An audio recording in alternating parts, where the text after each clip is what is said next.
চট্টগ্রাম থেকে যোগ দিয়েছেন সহকর্মী অনুপম শীল। অনুপম, জলাবদ্ধতার জন্য সেবা সংস্থাগুলোর লাইনকে দায়ী করা হচ্ছে, এ বিষয়ে সংশ্লিষ্ট সংস্থাগুলোর কোনো ব্যাখ্যা আছে কিনা?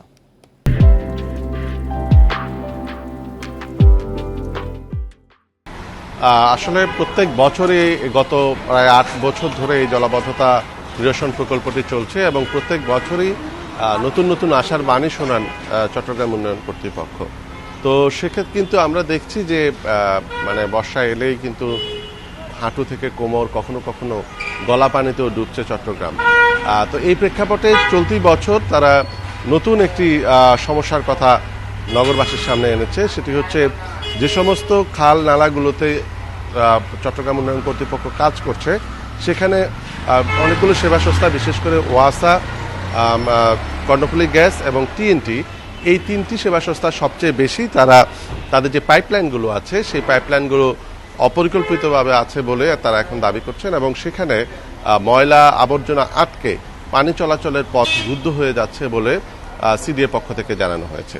এই জন্য প্রায় 2 শতাধিক মতো পয়েন্ট তারা ইতিমধ্যে চিহ্নিত করেছে এবং সেই হিসেবে গত সপ্তাহে তারা এই সমস্ত সেবা সংস্থাগুলোর কাছে কোথায় কোথায় বড় ধরনের এই বাধাগুলো আছে সেই জায়গাগুলোর একটি তালিকা তারা হস্তান্তর করেছে। এর মধ্যে আমরা দেখেছি যে ওয়াসার কাছে প্রায় 70টির মতো পয়েন্টে এই সমস্যা রয়েছে বলে সিডিএ জানাচ্ছে এবং কর্ণফুলী গ্যাসের কাছে প্রায় 60টির মতো পয়েন্টে আছে, আর টিএনটির কাছে প্রায় অর্ধশতাধিক। এই সমস্ত কারণেই আসলে তারা বলছেন যে জলাবদ্ধতার যে অভিশাপ সেটি থেকে এখনো মুক্ত হওয়া যাচ্ছে না। তবে বাস্তবতা আসলে যেটি দেখছি যে এই প্রকল্পটি 2017 সালে শুরু হয়েছিল, সে সময় মাত্র 5,000 কোটি টাকার একটি প্রকল্প ছিল। এরপর 2 দফা সময় বাড়িয়ে এটি 2023 সালে এটির সময় নির্ধারণ করা হয়েছিল জুন মাসে, তার মধ্যে শেষ করা যায়নি।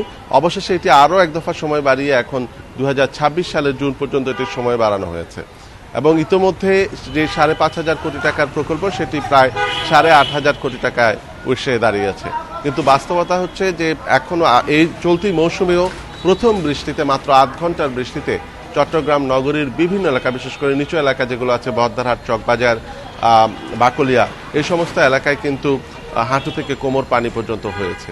যাই হোক, তবে নগরবাসীর প্রত্যাশা সবকিছুকে মিলিয়ে সমন্বিতভাবে সেবা সংস্থাগুলো বা সিডিএ সবাই মিলে এমন একটি সিদ্ধান্তে আসবেন যাতে সত্যিকার অর্থে জলাবদ্ধতার অভিশাপ থেকে মুক্ত হয় চট্টগ্রাম নগরী। চট্টগ্রাম থেকে জানাচ্ছিলেন সহকর্মী অনুপম শীল।